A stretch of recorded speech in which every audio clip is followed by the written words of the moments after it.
اعوذ باللہ من الشیطان الرجیم، بسم اللہ الرحمن الرحیم۔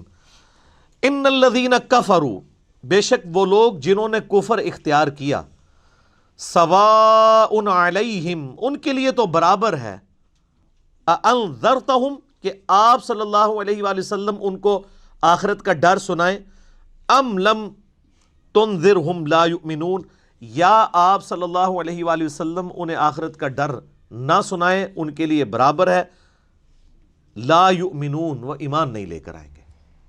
تو ایسا شخص جس کے اوپر حق اور باطل واضح ہو چکا ہو، اس کے باوجود وہ جان بوجھ کے کفر کی روش اختیار کرے، اس کے لیے قرآن میں کوئی ہدایت نہیں ہے۔ یہ بڑا خطرناک معاملہ ہے۔ تو اس سے مراد وہ کافر ہیں کہ جو حق جاننے کے باوجود جان بوجھ کے اپنی قبیلے کی حمایت کے اندر، اپنی نسلی تعصب کے اندر، یا جیلسی فیکٹر کی وجہ سے، جس طرح یہودی تھے، نبی صلی اللہ علیہ وآلہ وسلم کو ماننے سے انکار کر دیا، وہ سب کے سب اس کیٹیگری میں فال کرتے ہیں۔ ان کے لیے اب آپ ان کو تبلیغ کریں نہ کریں، ان کے لیے برابر ہے، وہ ایمان نہیں لے کر آئیں گے۔ ختم اللہ علی قلوبہم، اللہ نے ان کے دلوں پر مہر لگا دی ہے، سیل کر دی ہے، یعنی سیل ہو گئی، اب کوئی چیز اس کے اندر داخل نہیں ہو سکتی۔ وعلی سمعہم، اور ان کے کانوں پر بھی، وعلی ابصارہم، اور ان کی آنکھوں پر بھی، غشاوۃ، پردہ پڑ چکا ہے، ولہم عذاب عظیم، اور ان کے لیے بہت بڑا عذاب تیار کر رکھا ہے اللہ نے۔ وَلِعَوْذُ بِاللَّهِ تَعَالَى اللہم اجرنا من النار، اللہم اجرنا من النار، اللہم اجرنا من النار۔ وَمِنَ النَّاسِ مَن يَقُولُ آمَنَّا، اور لوگوں میں ایسے بھی لوگ ہیں جو کہتے ہیں ہم ایمان لائے، باللہ وبالیوم الآخر، اللہ پر بھی ایمان لائے اور آخرت کے دن پر بھی، وَمَا هُم بِمُؤْمِنِينَ، لیکن وہ مومن نہیں ہے۔ ایمان لے بھی آئے، مومن نہیں ہے۔ سر کتنا جاہ و جلال ہے، انسان پریشان نہیں ہو جاتا؟ پہلے اللہ تعالیٰ کہہ رہا ہے کہ جو کفر کیے ہوئے ہیں ان کو سمجھاؤ، تب بھی ایمان نہیں لے کے آئیں گے، موریں لگ گئی ہیں۔ اب جو بیچارے ایمان لا رہے ہیں ان کے بارے میں اللہ کہہ رہا ہے یہ ایمان نہیں لائے۔ کیا ہو گیا؟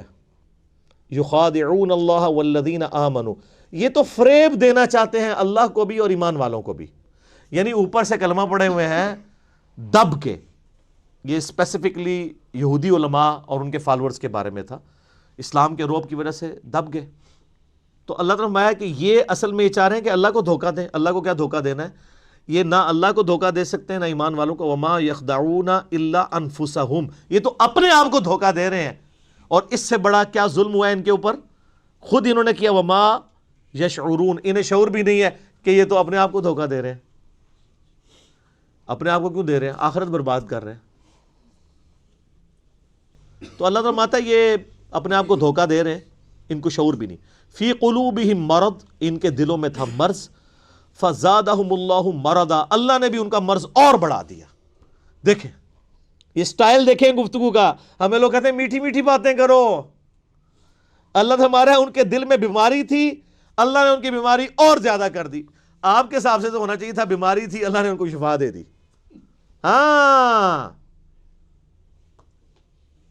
کتابوں کا خدا اور ہے اور بابوں کا خدا اور۔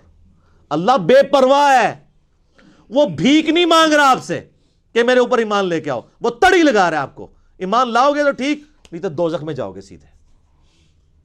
یہ ذہن میں رکھیں۔ وَلَهُمْ عَذَابٌ عَلِيمٌ، اور ان کے لیے دردناک عذاب ہے۔ کافروں کے لیے آیا بڑا عذاب، اور اس کے لیے سخت لفظ ہے دردناک عذاب۔ بِمَا كَانُوا يَكْذِبُونَ، بسبب اس کے کہ انہوں نے تکذیب کر دی۔ تکذیب کہتے ہیں کہ سچائی کو ماننے کے باوجود جھٹلا دینا۔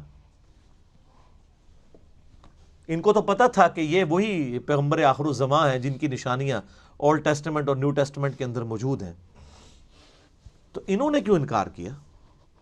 اچھا دیکھ لیں، اللہ تعالیٰ بھی امیین پہ اور جو اہل علم ہے ان میں غصہ میں فرق کرتا ہے۔